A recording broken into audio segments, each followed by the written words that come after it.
Pierce with the first 7. Hello, you guys, and welcome back to the Fumble Live. We have a lot of news to get into. We're talking about the Steph and LeBron rivalry, plus Ty Lue commented on that theory that's going around the NBA about the Clippers intentionally losing and dropping in the seeding so they can avoid the Lakers. But before we dive in, make sure you subscribe to our channel, tap the bell for notifications, give this video a thumbs up, and leave a comment below. Here's the Fumble Squad. I'm Devin Howard. You can find me on Instagram as @Devin Howard. Good morning, everybody. I'm Jackie Ray. You can follow me on Instagram and Twitter @JRayTheFanatic. And guess what day it is? It's Wednesday. So at 1 p.m., you can catch. I know last week we thought it was going to be a thing, but it's a thing this week because Chris Clark, CK2K, is going to be on Challenge Accepted today. It was a lot of fun.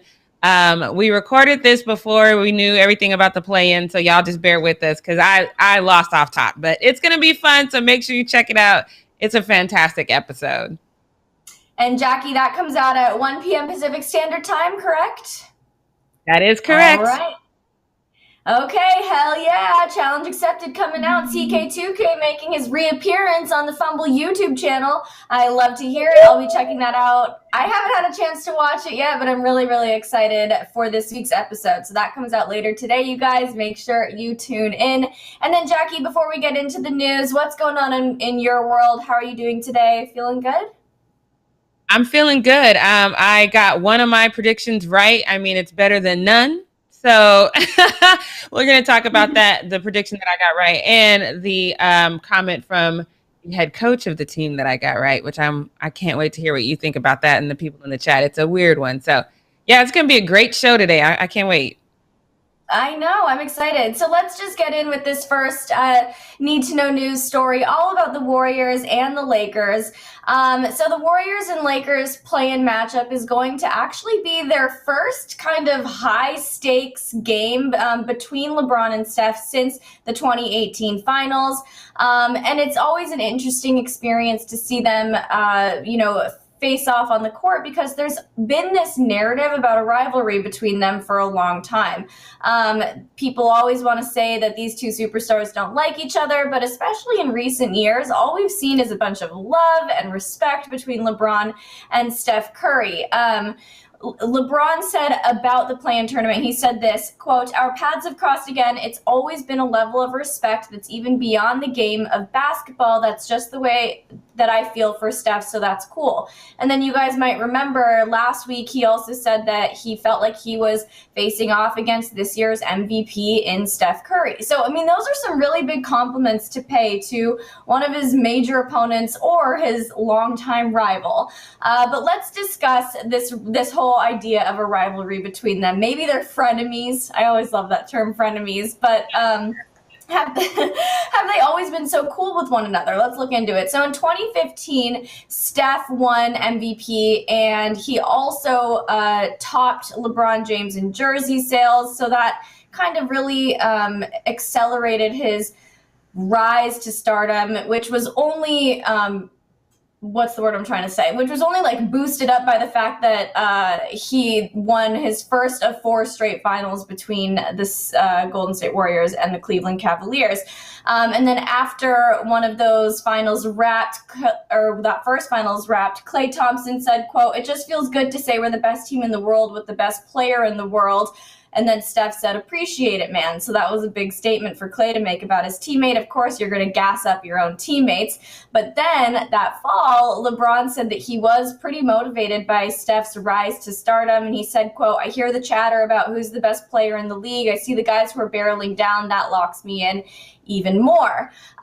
So then I'm just going to go through a couple moments here where it seems like there was a little bit of shade being thrown. Maybe this is where the rivalry narrative got started. But the friction came to a head after Steph unanimously won MVP back in 2016, and LeBron had a backhanded congratulations for him. He said, quote, "I think sometimes the word valuable or best player of the year, you can have different results. You know, that's not taking away anything from anyone that's won the award." And then that Halloween, LeBron trolled the Warriors with spooky Halloween decorations that kind of mocked Steph and Klay, as you guys can see right here. So there were some pointed moments between the two where it seemed like that friction, that negative energy was definitely a real thing.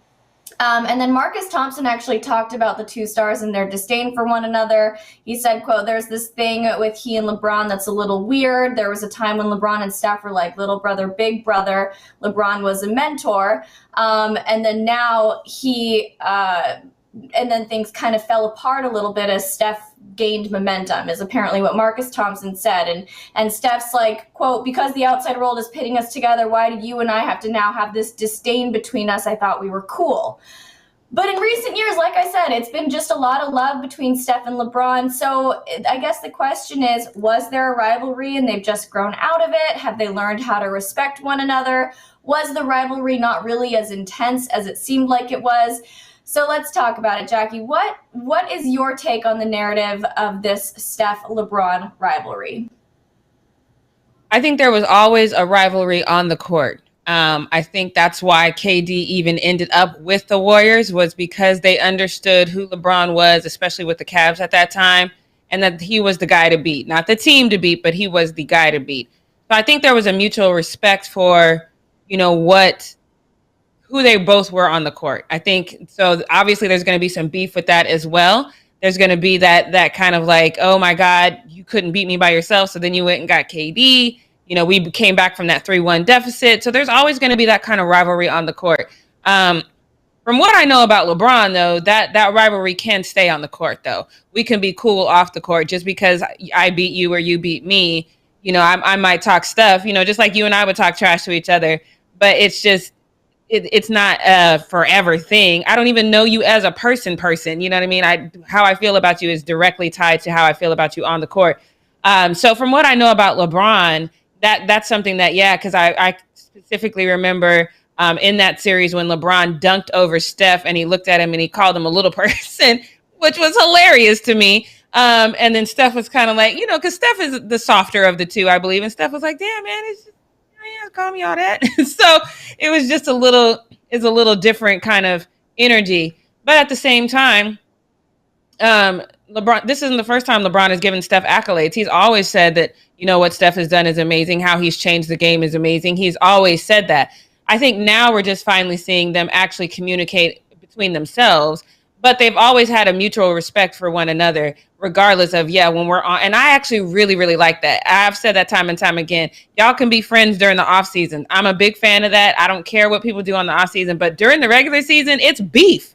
Period. I don't want us to be friends. I don't like this trading jerseys things. I don't like it. It's cool, and I appreciate it for the fans. I know they like to see it, but for me, no. We are enemies until the off season, and then we can be cool. But I think it's always been like that with the two of them, where there's that, because you can't really love the game of basketball and not have tremendous respect for LeBron James. You can't love the game of basketball and not have tremendous respect for Steph Curry. And these are two men that I definitely think love the game. It's obvious in their level of play. And then I saw somebody in the chat earlier, it went by, so I don't know who it was, but they said, aren't they both from Akron? I always forget, because when I think of Akron, I think of people like LeBron, like, they about that life. Steph is soft and timid, and so I forget, but they are both from Akron, and that's that mutual thing. And I've seen Steph through the years say, the kids from Akron whenever he's played LeBron. So I think there's always a level of respect between the two of them. So I can't, I'm not mad at them being a little bit more open with this respect now. There is a side of me that's like, okay, I get that y'all respect each other, but stop. So, but I think it's always been there. Yeah, I feel the same way, Jackie. Like, I feel like this season in particular, we've seen LeBron and Steph really just want to gas each other up and praise each other. And the first time it was like, oh, that's kind of nice. But now I have definitely reached a point where I'm like, LeBron, stop complimenting him. Steph, take a step back. Like, you guys need to just chill out a little bit. And that actually brings me into my next question, because as things kind of got a little bit more high stakes, like back in 2016 between Steph and LeBron, I feel like that's when we really saw the rivalry take shape and become a lot more public with the Halloween decorations, with the little person comment. So now that we are approaching this play-in tournament, which is also, like I said, again, another high stakes game, the first one between them since 2018, it kind of makes me wonder, why are we not seeing this rivalry come out a little bit more? What do you think the reason is? Why are we seeing this so much like love for between LeBron and Steph going into such an important game or series? Well, LeBron, in his mind, he's 36 and he don't have time for all this negativity. He's like, I'm gonna be out here living my best life, play my best basketball. And I keep telling everybody the All-Star game is always going to be problematic because now these guys have this chance to play together. And we remember, and as soon as I saw it, I was like, oh God, here we go. When Steph walked up to LeBron and he's like, I never got to see the chalk up close. I want to see this. And he just looks and he's like a little kid. And he's like, oh, that's so amazing. As soon as I saw that, I was like, oh God, here we go with this friendship. And I could do without it. But I knew it was coming because then they were just both like, oh my God, it's like that. And I didn't know what it was like because for those of you who are ladies in the chat, this is a thing. Like sometimes you'll see somebody that is, like you said, your frenemy, like you can't really stand them. But when they come in, you're like, oh my God, girl, you look so fabulous. And then she walks away, you're like, oh God, she got on my nerves. I didn't know if it was something like that or if they was really trying to be friends. But as we've seen, it's them trying to be friends. But I think the All-Star game is where a lot of these relationships that do last long-term in the NBA, those are formed. Guys realize, hey, I really like playing with this guy, or hey, this guy has talent that I didn't even know until I'm playing with him one-on-one. The All-Star game is where tampering happens. It's where relationships are built. And it's where I've said from day one that I think this relationship between LeBron and Steph is going somewhere. I'm gonna let y'all do with that what you want to do with it, but I definitely think it's going somewhere. So So you mean Steph's coming to LA? I just said what I said. I'm not gonna elaborate. I'm just saying I think it's going somewhere. Oh my gosh. All right. Well, I like to hear that. I would be a fan of it going somewhere. I'll say that as well. I would be a fan of it going somewhere. I think that would be a really great thing. I know that Stay Mad's going to be real mad hearing all about that. So let's move on. Let's talk about Ty Lue. Okay, so yesterday we filled you guys in on how the Clippers intentionally sat Kawhi and Paul George to avoid kind of to like make it so that they were a weaker roster and they dropped from the number 3 seed to the number 4 seed so they can basically avoid playing the Lakers until the Western Conference Finals. But Ty Lue is actually paying no attention whatsoever to the people who have accused his team of tanking their final regular season games just to avoid facing off against the Lakers in the playoffs. He says that he's really just trying to prioritize health. So like I said, the Clippers rested their star players in Kawhi and Paul George, and they ended up losing to the two teams with the worst record in the Western Conference, the Thunder and the Rockets. So these losses made it so that the Clippers went from that number 3 seed to the number 4 seed for the playoffs, which made people think that it was just a purely strategic move so that they wouldn't have to face the healthy Lakers roster so early on.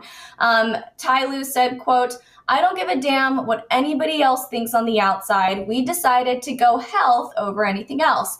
We finally got our team healthy, and that's what we focused on. Whatever people say on the outside, I don't care." He went on to say, "I don't read Twitter, have Twitter, and Insta-twit, all that. I don't care about all that. I am my own man."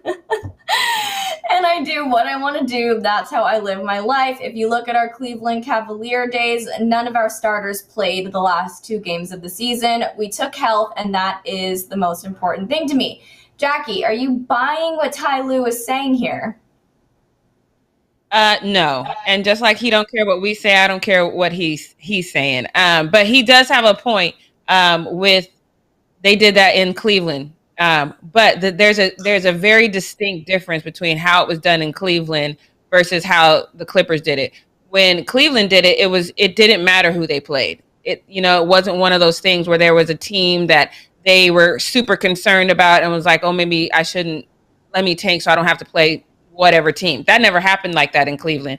It was what it was, and you limited minutes more so. So that's a little bit different. And it was never a situation where you sat all of your starters. That didn't happen like that. It wasn't the whole starting squad that was sat. It did not happen like that. And he knows it didn't happen like that. And I appreciate him saying he doesn't have social media, which I don't know if I believe that. I'm going to have to go and investigate that. It's possible. But even if he doesn't have social media, his assistant has social media. Their PR has social media. So regardless of if he's not reading it himself, he has read it. And I appreciate him saying he doesn't care, because at the end of the day, I think that they did it intentionally. And he probably knows whether they did or they didn't. But even if he knows that they did it intentionally, why should he care what we think? He had a plan. And so I'm going to execute my plan regardless of what you think. If you think that I'm scared, think that I'm scared. If you don't think that, that's cool. But whatever my plan is, I'm going to execute it regardless. But the fact of the matter is, there is a level of optics that he needs to, well, again, he might not care, but it is what it is. You, well, not you per se, Ty, because you wasn't there, but you still are a part of a squad that did an entire campaign to let the world know that they were the team to beat in LA. And if you sit your starters in an effort to not play the big brother in LA, you look like you are scared. You cannot convince me that you weren't scared. And one of the reasons why I believe you're scared is because you went in there with this old grandiose, we got this attitude, and Denver handled you with no problem. And now you're like, we don't want to be in a situation where we get handled again, especially by our big brother. So let's just not face our big brother. I 100% think it was intentional. There's no way you can convince me that it wasn't. But I appreciate him saying he doesn't care what we think, nor should he. If that was your plan to run away scared with pride. Jackie, I love it. I mean, yeah, it's like it doesn't really matter, I guess, what everybody else is saying, but I think that we all do know the truth that was a strategic move. It's hard to deny that when you just look at exactly how things played out. So do you think that it would have been a better look for him to just not say anything at all, not make any sort of comment about it? Or are you glad that he came out and said, I'm not paying attention, we were focusing on health? The first way to prove that you really don't care what people say is not to address what people say. That's the best way to prove that you don't care. But the second somebody says something and you have to be like, wait a minute. Nah, think what you think. We've all been there and somebody said something and there's things that you care about. They say there's things that you just don't have the energy because you over there doing your thing. And regardless of whether this was intentional or not, you should still be doing your thing. You should still focus on your team and what you're doing as a squad and what you believe that you're doing. Now, Kevin Lang in the chat said, Jackie, teams rest their starters. Ain't nobody scared. Stop it. I will not stop it, because that is not a thing when you, again, have done a whole campaign to talk about we're the team to beat the Lakers, and then you sit your whole starting squad. That is not a thing, sir. And Kevin, I know you've been watching basketball long enough to know your whole starting squad sitting and no, that is not a thing. That is not a thing, especially on a squad where they have been getting more rest than everyone else in the league. Mm-hmm. No, sir. No, sir. No. I think that if there hadn't been such a heavy focus on the Battle of LA, the team to beat, blah, blah, blah, if Ty Lue pulled this move, people wouldn't be thinking about it as deeply as they are. But just because there has been this long-standing battle between LA. I just said that. I hate repeating myself like that. But it's just kind of hard to deny the facts here. So let's talk about the play-in tonight. I want to know what your predictions are. So Lakers versus Warriors. I don't even know why I'm asking, but Jackie, what's going to go down? Yeah, I definitely got Lakers winning that game, but I don't know. It might even go into overtime. But I definitely have the Lakers winning that game. I don't think it matters, though, because like I have said before, I think the Lakers and the Warriors get into the playoffs. So if the Warriors lose tonight, that doesn't matter because they're going to win the next one. So they'll get the 8th seed, or, vice versa. 7 and 8 is going to be Lakers and Warriors. It can be Warriors-Lakers. I don't care, but both are getting into the playoffs. So, but I think it's going to be interesting to see, how the Lakers do. And I love what Anthony Davis said. Anthony Davis said that he's treating this like a 7th game in a series. And that's the mindset that you need to go into and feel and feel like this game matters. Because just like I said, the Clippers had something to prove and prove that they were not afraid of the Lakers. The Lakers need to prove that they are that team. So this is a prove-it moment for the Lakers, and you need to go in and beat the Warriors. It's also a prove-it moment for Steph, though, as well. So I don't want to take away his moment, because he needs that. We've said this, the way this season started with us talking about the Warriors versus the way that we are finished talking about the Warriors is all because of Steph, and because what he has done with that organization, and because he really has stepped up to the plate and gotten them over this hump. This is all about how Steph has transformed that organization, because all of us counted them out. None of us thought that they would be here, but they're here because of Steph. So Steph, if he can, take them over that hump, that's all on him. That franchise owes all of that to him. So it's a prove-it moment for both teams. I just think that the Lakers will reign victorious. So I saw somebody in the chat said, she's a fangirl. Are you new here? Because I go where LeBron goes. So welcome. I am assuming this is your first time. Good to see you. Welcome. You are the definition of a fangirl, and you own it. Like, you embrace it. So it's not even, I don't know what look, since you're new, let me let you meet LeBron James. He's always by my side. Are you new? You must be new. Welcome. I'm glad to meet you. So I want to read a comment from Mara. Mara, I think, is a new viewer. She's been, I think it's a girl. She's been in the chat this week. But she says, I'm a Steph fan through and through, but the Lakers win tonight. And I like that. I like hearing that, because you can just acknowledge it. I think the squad with the Lakers is just stronger. Steph is going to be a challenge, a hurdle to overcome. I think it's going to be a tough game. It's not going to be an easy win by any means. Okay, so let's talk about Spurs versus Grizzlies. What's your take on that? I don't have a dog in this race because it's not, it's I don't think either one of them is going to win. I think what's going to happen is the Wizards is going to beat whoever wins. But the Spurs just historically are the better squad as far as being able to handle pressure and do what they need to do. So, yes, I definitely think it's going to be the Spurs win that game. Well, if you're not new, why are you saying silly things in the chat? Raz, whatever. But if you're not new, you should know these things. But aside from that, yes, I definitely think the Spurs win that one. The Spurs just go under the radar consistently. Even when they're having a fantastic season, we just don't talk about them like that. They're all just kind of these guys that go out there, they do what they do, and they just don't get a lot of attention. So I definitely have the Spurs winning tonight, and it's going to be quiet. It's going to be one of those things that even though they win tonight, tomorrow we're going to be still talking about the Lakers and the Warriors. They can win in epic fashion.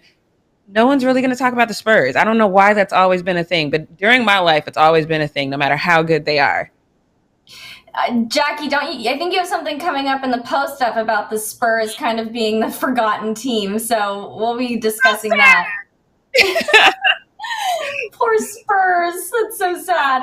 Well, let's, I think we can wrap up Need to Know News now. And we do have a lot of fun stuff coming up in the post-up. There's a couple things that are a continuation of the conversations we've already had. So, Jackie, let's just jump into it.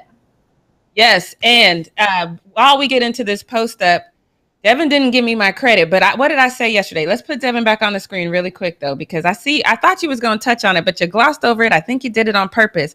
I told you the Celtics was going to win. Didn't I tell you? I was trying to avoid, I didn't want to have a moment of, I needed to admit defeat, but yes, you were right. I'm too focused on Warriors and Lakers tonight, so let's just forget about what happened yesterday. I'm not Ty Lue. I care. I wanted my credit. I wanted you to care about what I said. So. You deserve the credit. I should have done that. I should have acknowledged it. I'm sorry. Thank you.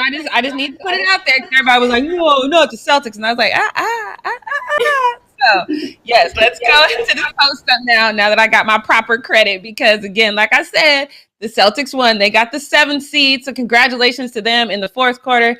Jason Tatum had 48 points when he went to the line. He sunk both of those. He ended up with 50 points. I was so proud of him because he also had 8 rebounds, 4 assists, 1 steal and 2 blocks. You guys know that that's my favorite stat, the steal and the blocks. And Jason Tatum went out there and he did his thing and he beat the Wizards 100-118. So congratulations to him. I love this moment in time. I love that the Celtics can be like, look, everyone doubted us. We took that negativity, we embraced it, and we went out here and we won. I love this. But here's the thing. And you knew this question was coming. So I feel like Brad Stevens, as a head coach, should know this question is coming. And he maybe should have gotten in front of a mirror and kind of talked it out a little bit, because that his answer is terrible. So they asked him, okay, now that you won this game, the Nets are coming. How do you feel about the Nets? And this is what he said. He said, I hate this quote. We'll do our best to get ready for Brooklyn. They're the best of the best. As a fan of the NBA, it's hard to see those guys losing.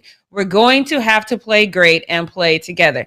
Let me focus on one part of this. As a fan of the NBA, it's hard to see those guys losing. We're going to have to play great and play together. So you basically just said, oh, no, we finna lose. That's the translation of what he just said. Obviously, Twitter had some things about that, and I'm going to get to those in a minute. But first, I want to get to Devin really quick, if I can. Just take 1 second, because this answer bothered me. Like, if I'm playing, if I just went out and scored 50, got a steal and some blocks, and I did my thing, and I put this franchise on my back, do I want to hear my head coach say, it's going to be hard to see the Nets lose? He's my head coach. I know. I don't understand the motivation behind him saying this, because it's basically like he's already expecting to lose, and that's definitely not the attitude that you want to have. It's hard to see your opponent lose. No, it's easy to see your opponent lose. I don't understand. Yeah, this is a terrible quote. And Mike, I see you in the chat. She said Celtics earned a sweep from the Nets.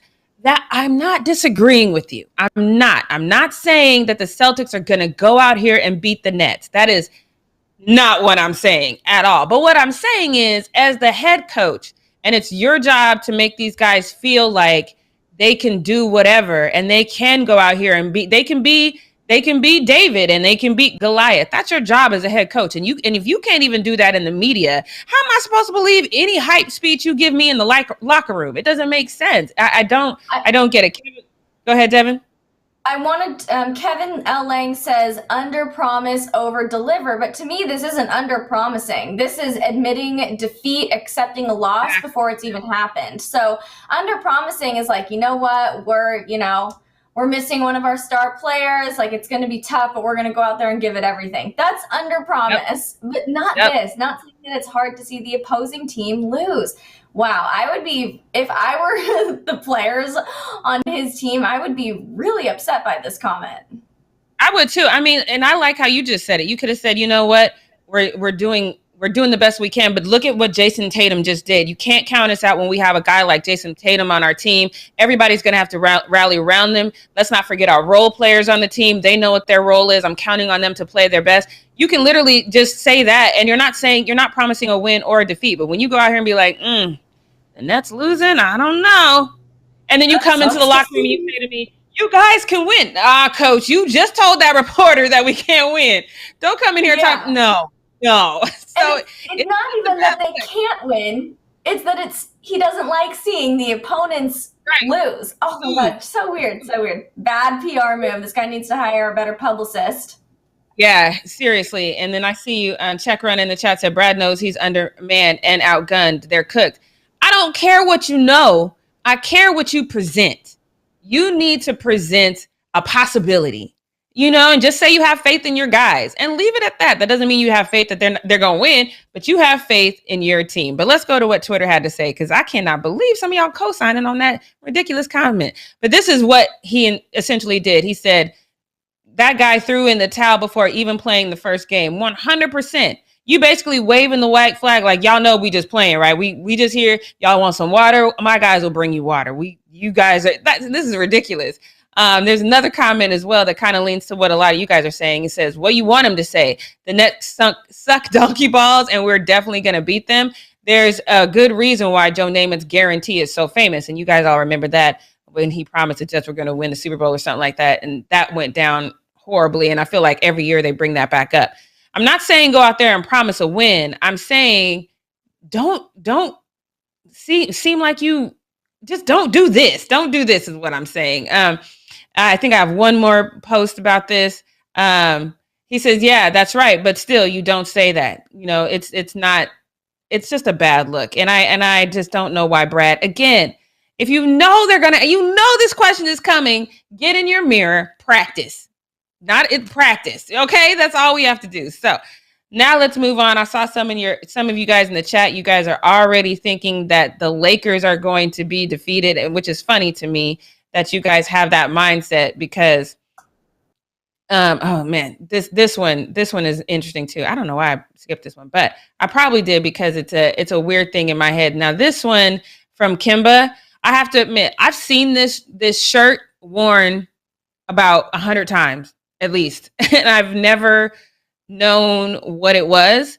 But let me show you this picture from Kimba because this is how he went into the game. Now, there's a couple of things I want you guys to take note of this tweet. First and foremost, that it's posted by the Boston Celtics. This is on their page, and it's two different views of it. One of him walking in, and then two is the back where it says, "Don't tread on me," and it's the little winding snake. So I didn't have a problem with this when I saw it because number one, it's the colors. It works, it matches the colors. And I didn't know what it was. I've always thought this was some weird band that I didn't know anything about. I'm telling you, I see this jacket in some form all the time. I had no idea that it's a slogan.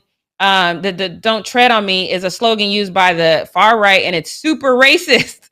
And I had no idea. So I can give Kimba this pass because I didn't know that till today. I was today years old when I found out this is a super racist symbol. And now every time I see this jacket, I'm going to say, do you know?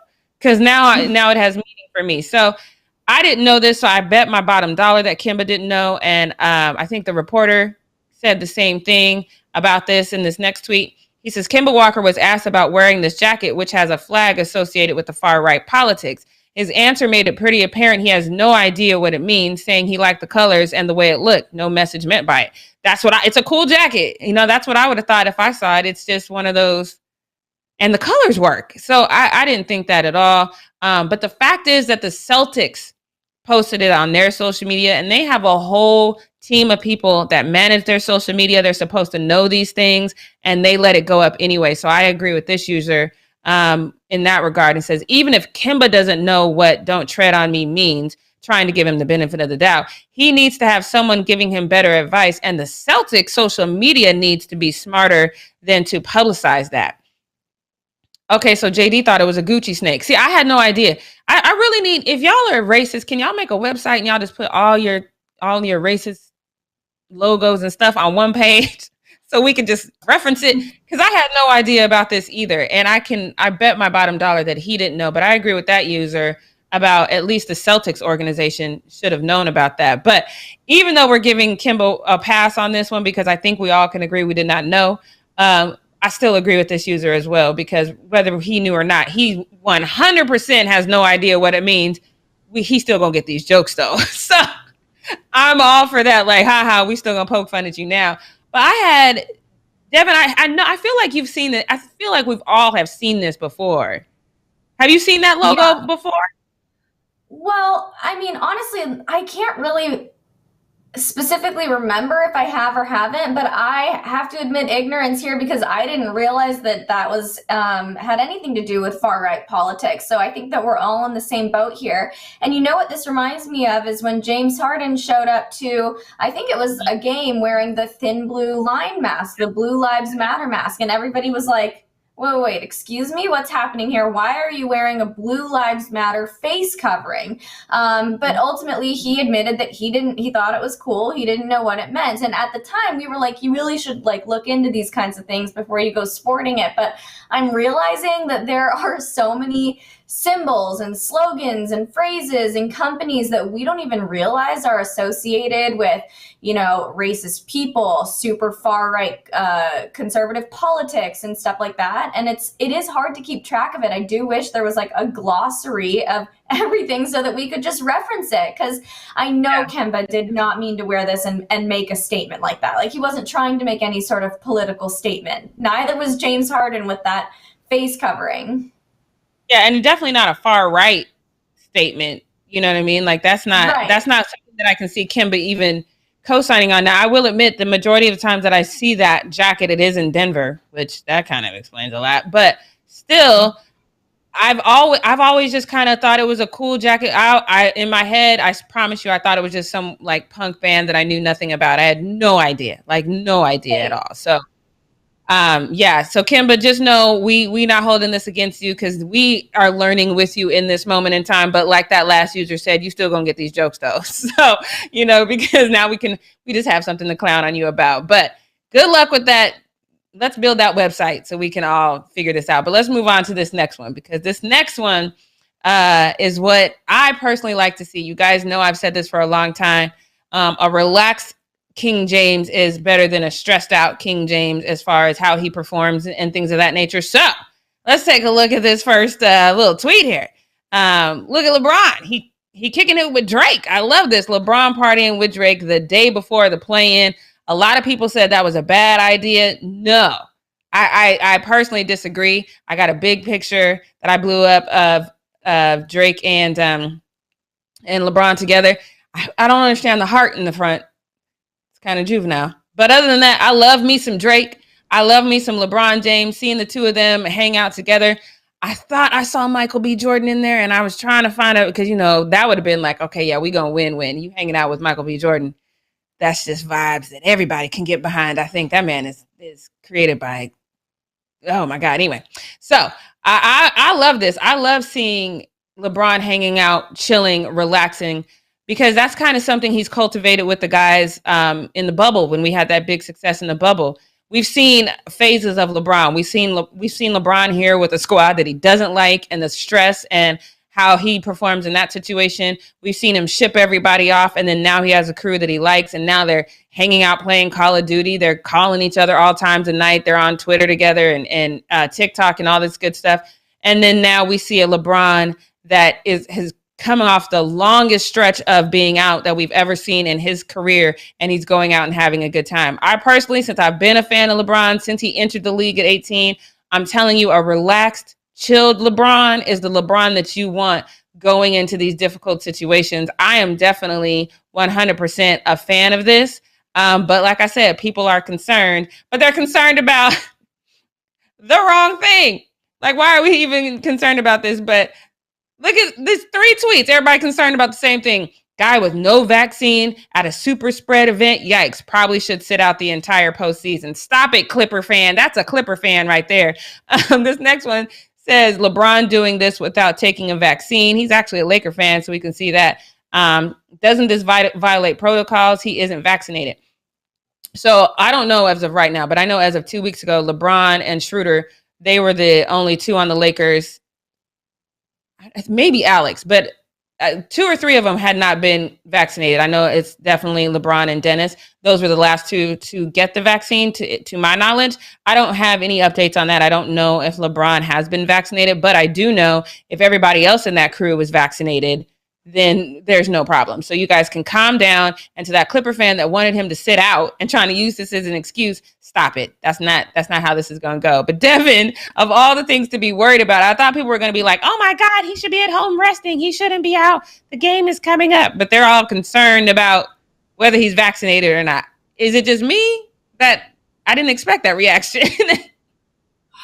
I'm actually not surprised by that reaction at all, because there is still such a stigma about gathering and partying. And here's the thing. When I saw these pictures of LeBron out partying with Drake, knowing that, this game is happening tonight between the Lakers and the Warriors, I was like, you know what? I'm really happy you're having a good time, LeBron, but I wish you were at home, because There's a number of things that could happen. You know, you drink too much, you're sluggish the next day. Maybe you do get COVID from somebody somewhere, and then there goes the playoffs. You know, it's just a whole bunch of different things that can happen here. So I wish that he was just at home resting, maybe throw on some Seinfeld or something, relax, eat a good meal, go to bed, get some good rest, LeBron, because we need you in tip-top shape. JD in the chat said LeBron did get vaccinated. Dennis is now the only one who's not vaccinated. Like I said, I didn't keep up on who got vaccinated and who didn't because I don't care personally. I think as long it's a personal choice and as long as you're practicing social distancing, but obviously in this situation, again, but if everybody else around him was vaccinated, it wouldn't really matter. But again, I am a fan of this because again, as being a fan from 18 until now with LeBron, this is a big thing for him to be relaxed because when you go into a game with a relaxed mind, it's just you just don't have the stress and you don't make a lot of the mental mistakes that you would if you're just really kind of stuck in this rut of whatever. So yeah, I actually like this. But let's go to this next one because this next one we kind of touched on a little bit at the top of the show. And with LeBron and this new bestie, I don't know if we're adding him to the group chat that has Dwayne Wade and Carmelo Anthony. I don't know if Steph is in the group chat yet. I don't know. I don't think so, but maybe. But he did say, I think this was last week where he said this, or maybe it was earlier this week. He said, we're playing, in my mind, the MVP of this year. And that's what he said about Steph Curry. Again, I think that's something that you say when you're buttering up a relationship that is going somewhere, but y'all, again, can do with that what you want. I didn't really like this, though. Even if you do feel this way, I don't like buttering up or even saying complimentary things about a guy that you're going against. I love all things LeBron, so I'm not going to, if this is what he wants to say, I'm great with it, but I would just rather him say it postseason, not right now. But Steph did comment on it as well. And of course, there's that mutual back and forth respect that we're talking about. So he had a comment about it that kind of just said, I heard what he said. He said he knows when he says something, people pay attention. So for him to speak on my MVP candidacy, I respect him for it. And I appreciate it. But then he went on to say, I won't be giving him a pass because he likes the way I play this year and vice versa. So he's not giving LeBron a pass and LeBron's not giving him a pass. That's absolutely true. But I need LeBron to dunk on Steph again and call him a little person again, just so we can set the tone off top. That's how I need this to go because again, it needs to happen. It's not going to. They're too set on being besties right now. That's not going to happen. It's just going to be all like, yeah, like, he's great. Like, yeah, bro. There's going to be no insults, no little person comments. I just don't see it happening.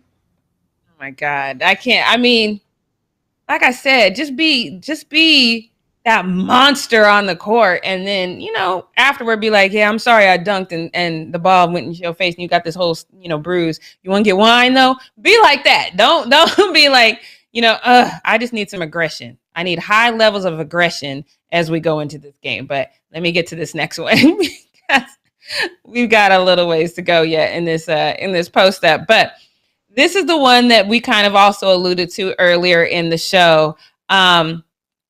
It's one of those things where I don't, because we see this a lot. We see, Kevin Love for like 2 seasons was upset that he wasn't in the picture for the Cavs. And like people really get mad about pictures nowadays. And I get it. That's how social media works. But I really would just love us to evolve past pictures and social media. And if we do feel some type of way about it, like I said with the Celtics, take that energy and that disrespect and put it on the court. But DeJounte Murray, he's been playing really well too. His level of play has elevated every season that he's been with the Spurs, and he's having a pretty good season this year, and he's working tremendously hard. So I do, in that respect, understand him feeling a little bit left out. But ESPN posted a picture of, everyone that's going to be in the playoffs, and it says the race begins. And you look there and you see James Harden, you see Paul George, Giannis, Chris Paul, you see everybody. But you even see LaMelo Ball. Now that's where I felt like there was a level of disrespect. You just got here, bruh. How you gonna put some kid who just got here in the picture, but you don't put the Spurs in there and they've had this legacy forever? And so he said, the Spurs playing to ESPN, shaking my head. And it's one of those things where the Spurs literally have a legacy. Popovich, he's one of the best coaches of all time to me.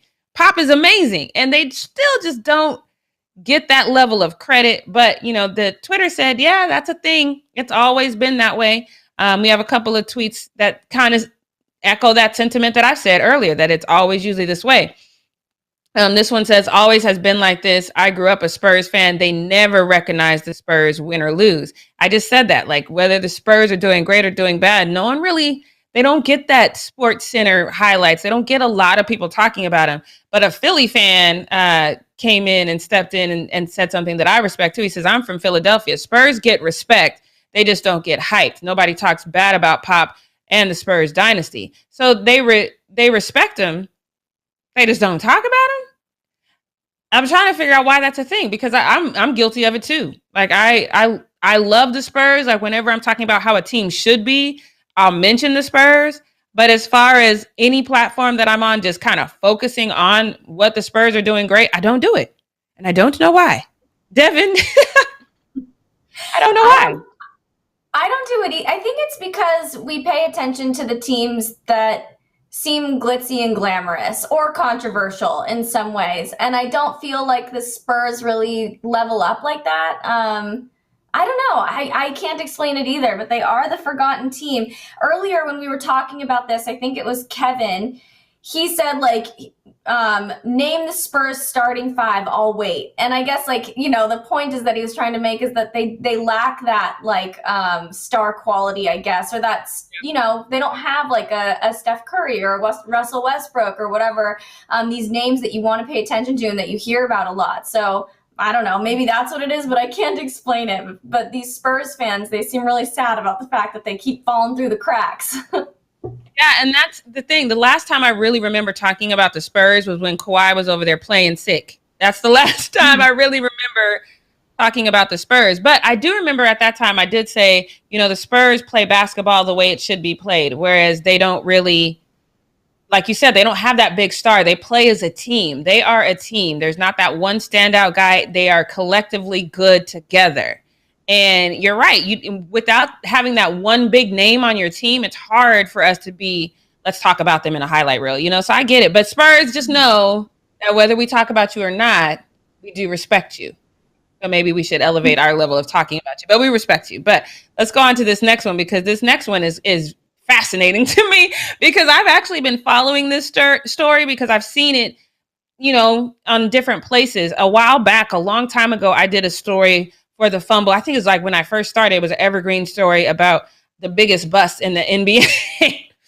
And Kwame Brown was on there because he was the first person drafted first overall straight from high school. KG was drafted in the first round, but he was drafted fifth in, I think it was 95. But I talked about how, he was the biggest bust. Everyone had these high hopes for him, and it just fizzled really quickly. So then I started seeing him trending, and I'm like, why is this guy trending? But he's been retired, and it's just not going well for him. His retirement, he has too much time on his hands to worry about what people are doing. And so Gilbert Arenas kind of went after him on a recent episode with Steven Jackson and Matt Barnes on the All the Smoke podcast, which is one of our favorites here on the show. And at that time, Gilbert called him a show pony and said that Michael Jordan killed his confidence and thereby killed his career, which, if you have time, go back and listen to it. But basically, Kwame hasn't been the same since. But then when I was researching this, I found that this isn't where it started. This is where it's finished, but it's not where it started. Because they had on the same podcast, they had Jeannie Buss, I think it was like last month, and she was talking about the trade that sent, Kwame away. And then he basically called out, because Jeannie was on the show, he called out, Steven Jackson and Jeannie Buss. So I'm gonna let you see this first rant, although he's definitely angry, it's calm, it's cool, it's collected. So check this one out. Their entire life to get to a point to where most men only dream about. I think you guys need to focus and channel that energy on some more real problems, like the way we are as black males and the way that we look. And Steven Jackson, maybe you could put that motherfucking blunt out and pull your pants up on your ass and put that rag down and act like a grown ass man instead of a little ass boy. Becky with the good hair, go to counseling. Okay, so Becky with the good hair is that's Jeannie. So he goes on. Now, I had to stop it right there because he loses his mind after that. He calls Matt Barnes a sellout and says he's being used by white folks to berate black men and blah, blah, blah. He goes off. And I'm like, bruh, it's like, calm down. But then I saw him on IG and he completely lost it. And he has elevated it. And I figured out why he elevated it like this, though. It's because that Stephen A. Smith video from 2008, where he basically says Kwame is gone, Kwame is trash, that went viral. And it went viral because of that podcast. And so now he's just mad. He's like, stay mad. So take a look. Hey, Stephen A., you bald forehead, you were thinking you tough, saying all kind of shit like, oh, then you come see me. Well, let's go to Seattle and you sign a, well, Seattle, you ain't got to sign no waiver. Meet me in Seattle where you can have mutual combat and talk like that. I'll slap a tooth. It'll look like you got a toupee on the front of your head, or how hard I'll slap the back of your head, motherfucker. The hell you talking about? Y'all got. Let me just say, I'm here for every piece of that. Like, I love that. I will slap you. What did he say? Oh, I'm here for all of that. But this is a lot. You look like your feelings is hurt. And why, my guy? Why? Your thoughts on this? I mean, I think it's amusing. And the comment that he made he said, looking like a toothpick's coming out of your forehead or something like that was the comment. I think it's funny. I think it's amusing. Somebody in the chat said that he was live on Instagram while we're live right now, and he was about to go on another rant. So we may have another update tomorrow. I don't know if that's true. I haven't been able to figure out if that's actually accurate, but it's just funny. We may have more to talk about tomorrow. I think Stephen A. somewhere right now going, why is he talking about me though? I ain't been on no and Stephen A. probably forgot. Oh, I talked bad about him in 2008. So long ago. So mad. He's so mad. Let it go, my guy. Let it go. But in that first rant he did, he basically was mad at Matt Barnes and said Matt Barnes was part of the reason why he lost millions of dollars. So if you want to go find that, go find it and listen to it. I don't know if it's going to change your opinion on it, because all we really know right now is he is mad. But let's get to this next one, because this next one I found very, very troubling, because Caleb is out here. You guys remember Caleb? He played for Portland, and it's only been a year since he's been out of the league. And then last December, he was pulled over by police. I'm not entirely sure what warranted them searching his car, but they ended up finding 3 pounds of weed, and he was arrested. And so he had to appear in court for that. Thankfully, he didn't have to serve any jail time. He was just ordered to complete substance abuse or go through substance abuse evaluation. And then if they wanted him to do counseling, then he would do counseling. So he doesn't have any jail time. But this is how he looked last year, when he was in the league. And then this is how he looks going to court this week. He's got man boobs and everything. That is a lot. So when I saw this, I didn't even read the comments, because I know people are going to be clowning him. But he looks like he's over 400 pounds now. But to me, when you go from that being that physically in shape to going to looks like you're completely unhealthy as far as your weight, something is wrong. Something is personally wrong in your life. Maybe there's something mentally wrong. There's something really, really wrong. So I was immediately concerned about him. So I was really glad to see that, well, first of all, they say you don't know what he's going through. This is what Dame said about this. And I actually love this comment. He says, you don't know what he's going through to cause a drastic change. If you're going to be supportive, then do that. But don't ask nothing like, that's not possible when you naturally a big dude and you go down a dark road. So that's exactly what I was thinking. You don't know what he's going through. He might be on a dark road. And I definitely don't think this is a moment. And y'all know, if it's time to clown, I'll probably be the one that starts the clown party. But this one bothers me because it's like Dame said, something is wrong. We don't know what path he's on, but being that he just went to court, and thankfully didn't have to go to jail. It's a bad road. So if nothing else, we should have, send out love and thoughts and prayers to him, because this one really bothered me. So let me get on to this last one in our post up, though, because this one is fantastic. So remember yesterday when I said that those two kids look like old men? Shaq agreed, and he has made it so. So he posted this to his Instagram, which I think is hilarious. Chuck talking about my mama and my grandmama. I'm going to put these paws on him. And then NBA and TNT said there's going to be some furniture moving because these are two big guys. But Shaq took his face, Chuck's face, and then Ernie's face. And now I want you to rewatch those kids. And now it all makes sense. Take a look. Подожди. Все будет в клетке, пацаны. Абдурос, успокойся. Говори. Хазбол. Говори. Хазбол, подожди. Хазбола. Говори. Не. Абдурос. Makes more sense. It didn't make sense before, but now that makes sense, right? Suddenly I get it. I get it all. Yep. Like I said, I'm not a huge fan of Shaq, but I'm a big fan of his sense of humor. His sense of humor is fantastic. That was great. What were you going to say, Devin? I was going to say that roundhouse kick, it just gets me every time, especially with the faces transposed or whatever the word is on top. It's so funny. It's so good. I thought that one was hilarious. But that's all I got for the post up. We're going to do what we're not going to do really quickly, because I don't have a lot to say about it, because I just don't have a lot to say about Jon Gruden. I think he's a terrible coach. If you're not new here, you know that I have been saying that for quite some time. Whatever we thought was going to click with that man was not clicking. And when he basically destroyed their defense, I had no love for this man. There's just nothing good that I can say about him. They did finish 8-8 last season, which didn't really mean anything because the Chiefs were like, 14-2 or something like that. So it is what it is. but good try. They went 4-2 in the AFC West. So in the AFC West, their conference, they went 4-2, which was the same as the Chiefs had. So they weren't horrible in the actual division. In the conference, they were 6-6, which isn't as good. But now, all eyes are on the Raiders, especially they got this new stadium, and I think Derek Carr is problematic, but a lot of Raiders fans don't want to hear me on that, but I do think he's problematic, but I don't think Jon Gruden is going to do anything about that.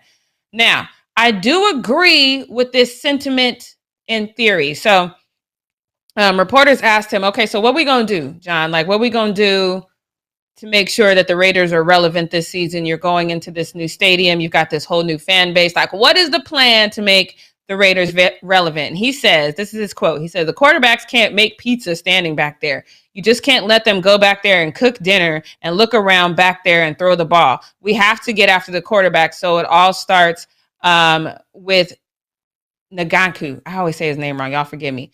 But that's what he said. You can see his whole quote on YouTube, but he says, getting Yannick back in here, a guy we think can be a great pass rusher, and draft a kid named Malcolm Kuntz. And just watch Ngakoue, watch what he does. You'll learn something. And I think Solomon Thomas, Quentin Jefferson are going to give us better inside rush than we've had, and we'll see. And Max Crosby, he will be there, so I'm expecting a lot from them. So he's betting everything on an improved pass rush. This is the first time in my life that I'm not actually mad at this sentiment from Jon Gruden, because they were, I want to say, 6th in total offense last year. It might not have been 6. It was like 6th or 7th, but they were top 10 basically. So they were top 10 offensively, but they did allow a ton of points.